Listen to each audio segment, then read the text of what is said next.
జై శ్రీమన్నారాయణ.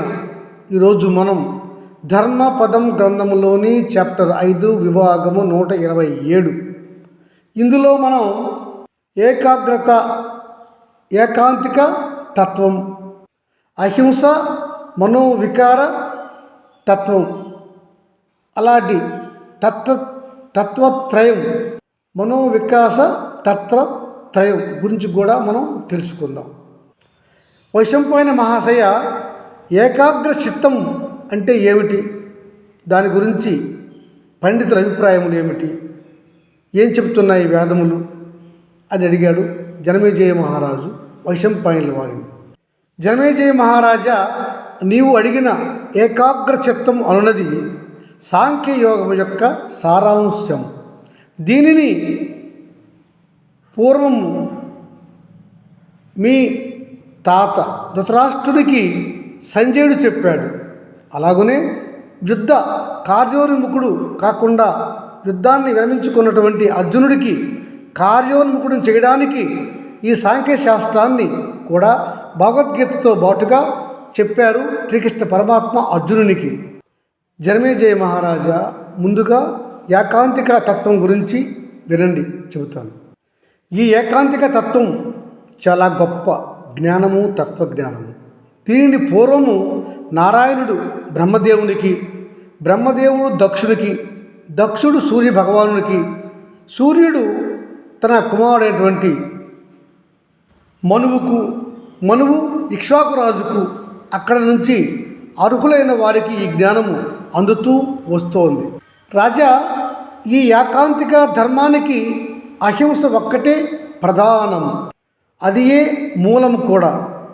దీనిని అనుసరించిన వారే శ్రీ మహావిష్ణువుకు ఇష్టులు. రాజా, క్షేత్రజ్ఞుడు అన్న శ్రీ మహావిష్ణువు అన్న ఒక్కరే. జనమేజయ మహారాజా, వాసుదేవ అవతారము ప్రథమ వ్యాపారం లేదా ప్రథమ వ్యూహం. తదుపరి సంకర్షణుడు అని అన్నది ద్వితీయ వ్యూహం. ప్రద్యుమ్న అన్నది తృతీయ వ్యూహం. అనిరుద్ధ అన్నది చతుర్థ వ్యూహం. ఇట్లా 4 విధాలుగా 4 వ్యూహాలుగా ఉన్నది. రాజా, ఈ 4 నెలవులలో కూడా నారాయణుడు ఉంటాడు. కానీ సాధారణ ఋషులకు, మునులకు అతడు దర్శనం ఇయ్యడు.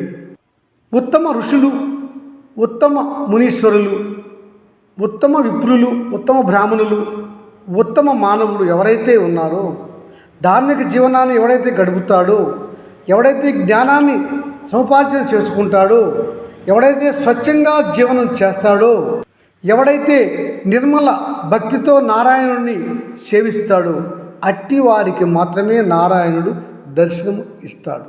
ఇలా నారాయణుని దర్శనము కావాలంటే ఋషి కానీ, మునీశ్వరుడు కానీ, సాధకుడు కానీ మక్కవోని ధైర్యంతో, తపోశక్తితో, నిశ్చల భక్తితో ఆ నారాయణుడిని కొలవాలి.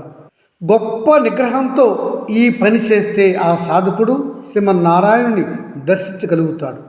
రాజా, ప్రగాఢమైన నిష్ఠకల యోగులకు ఈ ఏకాంతిక ధర్మము అతి సులువు. ఈ ఏకాంతిక ధర్మం తెలుసుకున్న ఋషులు కానీ, యోగులు కానీ ఇంకా ఇట్టి చింతలు లేక ఉంటారు. వైశంపాయన ఋషీశ్వర, మరి ఇంతటి గొప్ప ఏకాంతిక ధర్మం ఉండగా మరి ఋషులు, మునీశ్వరులు, బ్రాహ్మణులు, ప్రజలు ఎందుకు ఇతర వ్రతాలు, యజ్ఞయాగములు చేస్తూ ఉంటారు? ఎందుకు కాలాన్ని వ్యయం చేసుకుంటూ ఉంటారు అని అడిగాడు రాజు. జనమేజయ మహారాజా, ఇంతకు ముందే మీకు నేను చెప్పి ఉన్నాను. మానవునికి 3 వికారములు ఉంటాయి. అందు మొదటిది సాత్వికం, రెండవది రాజసం, మూడవది తామసం. ఈ మూడిటిలో మొట్టమొదటి సాత్విక గుణం అనేది ఉత్తమమైనది. అట్టి వారికి నారాయణుడే రక్షిస్తూ ఉంటాడు. ఈ సాత్విక గుణ ప్రధానులైన వారిని, వారి యోగక్షేమాలను నారాయణుడే చూసుకుంటాడు. వీరికి వచ్చేదే ఈ లక్షణాన్ని ఏమంటారంటే ఏకాంతిక ధర్మం. ఈ ఏకాంతిక ధర్మంతో ఉంటారు సాత్వికులు. వీరిని ఏకాంతికులు అని కూడా అంటారు. రాజా మిగతా వారు ఈ సత్వగుణ ప్రధానం కాకుండా రాజస తామస గుణాలతో ఉంటారు. వారి చేష్టలు వికారములు ఆ విధంగానే ఉంటాయి. అట్లా ఉన్నవారు ఎప్పుడు ఏకాంతికులుగా మారుతారు? మారలేరు కదా. గనుకనే రాజస తామస గుణాలు గలవారు వేరే మార్గాలను ఆశ్రయిస్తారు. వారికి ఉన్న లక్షణములు, వారి యొక్క చేష్టల ప్రకారము వారి కర్మలు నిర్వహిస్తారు. వారు ఇలా చేసిన ధర్మకార్యాలు చేసిన సత్వగుణం రాకపోవడం వల్ల వారు శ్రీహరిని ఆశ్రయించలేరు, శ్రీహరిని చూడలేరు. అందువల్ల వారికి ఏకాంతిక ధర్మము రాదు, వారికి శ్రీహరి కృప ఉండదు. రాజా వేద భాష్యం ప్రకారము వేదాంత ఏకాంతిక ధర్మం గలవారు ఉత్తములు. వీరు ఎల్ల కాలములలో కూడా శ్రీ మహావిష్ణువు ధ్యానములోనే, అతని భక్తిలోనే కాలాన్ని గడుపుతూ ఉంటారు. వీరు ఎల్లప్పుడూ కూడా ఏకాంతిక ధర్మ అనుష్ఠానం చేస్తూనే ఉంటారు. ఇలా ఉండటం వల్ల వీరు శ్రీహరికి దూరం కారు, అనగా శ్రీహరికి వీరికి భేదమే ఉండదు. మహారాజా, నాపై గల ప్రీతితో మా గురుదేవులు వ్యాస భగవానులు వారు నాకు ఈ ఏకాంతిక తత్వధర్మం బోధించారు. నేను ఈ ఏకాంతిక తత్వధర్మాన్ని అనుసరిస్తూ ఉన్నాను. నేను తెలుసో తెలియకో చేసిన పాపాలను కూడా నేను ఈ ఏకాంతిక ధర్మంతో తొలగించుకున్నాను. సంతోషంగా ఆనందంతో ఉన్నాను. రాజా, నా ఈ బోధ నీకు ఇష్టమైతే నీవు కూడా ఏకాంతిక ధర్మాన్ని అనుసరించు. ఆ శ్రీహరిని నీవు తప్పక దర్శించుకోగలుగుతావు.